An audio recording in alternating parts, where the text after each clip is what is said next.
week in a row, but we will follow Hikaru Nakamura on 4 out of 4, hoping to score 11 out of 11 on his birthday. Here we go. This is round 5. Yeah, let's see which defense he goes for here. He's been playing against this one d4, the queen's pawn, this move, in a lot of his games so far. We saw against Klukin that he played the Nimzo-Indian. That's what he's going for here as well. Very similar start to that game. The point is, once again, that black gets quite fast development. And this is actually a line that I played a lot myself with black, where he goes for this, not the most common idea with taking with this pawn in the opposite direction of the center. But the point is that he has very good control of the dark squares. I expect him to probably move this pawn up at some point to get the bishop out. Then he's going to, later on in the game, going to try to push this pawn to challenge in the center. And usually these positions are a little bit better for white with more control of the center here, given that this pawn is kind of stepped out of the center. And his plan is probably going to be to play here at some point. But it's also very solid for black. So a typical good opening choice by Hikaru, I would say, not going into the main lines and keeping things interesting. Exactly. Interesting is what we're looking for here. It's a game between Hikaru Nakamura and Haik Martirosyan from Armenia, 25 years old, a grandmaster with a FIDE rating of 26-25. His peak rating so far came in 2023 when he broke 2,700, one of those super grandmasters. His nickname on chess.com is Mickey Taryan, and his online blitz rating is 3,113, which is incredible. But when you look at Hikaru's blitz rating, 3,406. Well, that's just incredible. And Hikaru Nakamura is fighting today to win Title Tuesday for the 108th time in his career. But right now, it is his Armenian opponent who is better in this game. Yeah, his opponent is known to be very strong. He's usually always up there in Title Tuesday, and I've seen him in these chess.com tournaments for ages, the last few years. And the position here is very solid for him. There aren't that many weaknesses. He has more control of the center. He can just play this, try to outplay Hikaru long term, but there's also not that much to actually try. And as we can see now, Hikaru breaks in the center. Now Martirosyan needs to figure out what to do about this pawn situation. He's probably just going to leave this for a while because you don't really want to take. Then Hikaru would just take back with a pawn, and you haven't really accomplished that much. So instead, he tries to bring his knight around, putting a little bit of pressure here. I think Hikaru has to be careful with moving this pawn forwards. Then it can become a weakness, as we've seen in a couple of the games earlier on here. But now, actually, this is a big threat, so the queen has to sidestep. This also puts pressure on the pawn in the center, so now Hikaru has to think about that. How does he defend the pawn? Is he going to move forward? I don't think he wants to take, because that would allow the knight to get into the center to a very juicy spot here with all sorts of threats. So he doesn't do that. He actually brings his pawn forwards, but now this pawn is a little bit weak, and he actually has to bring up another pawn to defend it. The problem is now, potentially, Hikaru's king can be a little bit exposed later on. And if Martirosyan can break open the position somehow here, he could suddenly end up having very good chances. He definitely did well last week. He placed 5th, scoring 3 Champions Chess Tour points last week. Haik Martirosyan, a solid opponent here for Hikaru Nakamura. And he's causing some trouble already on the board. For sure, and he does actually go for an idea that I was thinking about here, to open up with a pawn, trying to attack the center, force Hikaru to take, and now there's this weak pawn, and also if Martirosyan can maybe bring up his other pawn, it becomes very open, and Hikaru's king is getting into more and more danger. The problem with going for this idea with white is that you also slightly weaken your own pawns, and you have to be aware of that long term. It's a little bit risky compared to just doing nothing. But Martirosyan is playing very aggressively here and going for the win, so that's good to see.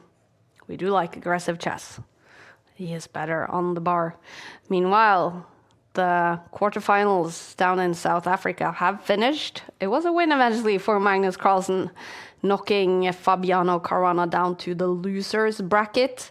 Also a win for Levon Aronian in the quarterfinal against Hans Niemann. But these players, they're fighting it out in title Tuesday, game week 2 in the winter split.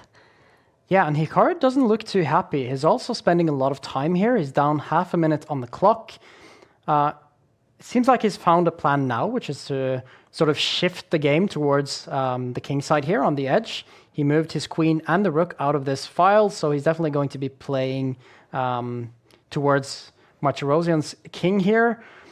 I'm curious to see what he's going to do next. Is he going to try to double his rooks on this file at some point? At the moment, he actually needs to think about this pawn as well, which is potentially a little bit weak. It is an option to capture it now with the knight, but I don't think you want to do so, because maybe Hikaru can exploit this pin here, which would be available for him then. He might bring up his pawn, attack the knight. So once again, a critical moment here where Martirosyan needs to figure out what is he going to do. It's not so easy to find a plan, but he is definitely better here with many weaknesses for Hikaru. And also better on the clock now, ticking down to 2 minutes, but Hikaru has less than 2 minutes on the clock. Yeah, and I like this move that he played now with the king, just getting the king out of any potential danger on this diagonal, also kind of overprotecting this pawn so that it's never in danger. Now he's maybe going to bring his queen into the position, which would attack a lot of pawns. And Hikaru doesn't seem to care, but it's maybe something that Martirosyan will try here. Let's see what he does. He does actually go for that. Hikaru has to defend. He brings his queen back, defending both the pawns like this. And we see a lot of quick moves happening here now. It's all about the clock. Do not get too low on the clock here because we still have a lot of pieces and many moves to be played. So as long as you don't blunder, playing fast is a very good idea here. Martirosyan, the first one to take a little bit of a think here after those very rapid moves. And I still like his position a lot, but he needs to pick up the speed. Where's the queen going to go? This is a little bit awkward because you don't actually... Yeah, you can't go here because it would have been trapped, potentially. So he goes here. Now the rook takes a pawn, gets the rook into an active position. Looks like the momentum here is shifting towards Hikaru slowly. But there's still a lot of chances here also for white. Now he brings his pawn up. I like this move. He is going to bring his knight into this very nice central square, which can keep jumping into Hikaru's position. It actually goes the other way instead. Oh, this queen is in danger. It's almost getting trapped. Can Hikaru at some point maybe like bring his rook around?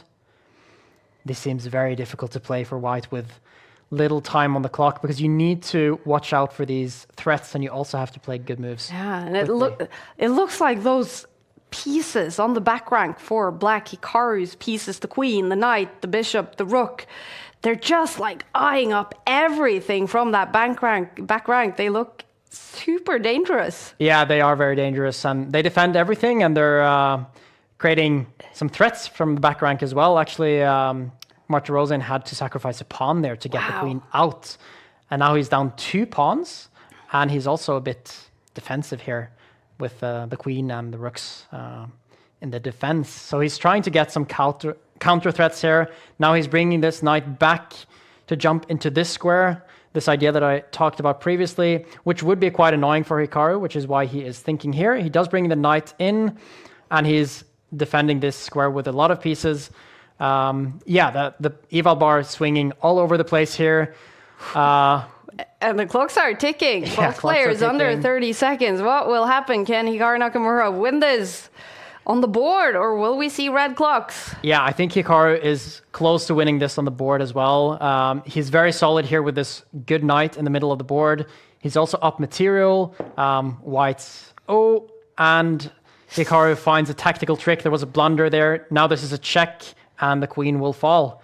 So now it's he's playing for time here, Martirosyan, but I don't think that's going to work, unfortunately. Since it's also down on time, Yeah. 7 seconds, and there it is, a win for Hikaru Nakamura. I was too good in the scramble there. So we got the win, 5 out of 5. Let's keep rolling. I was too good in the scramble.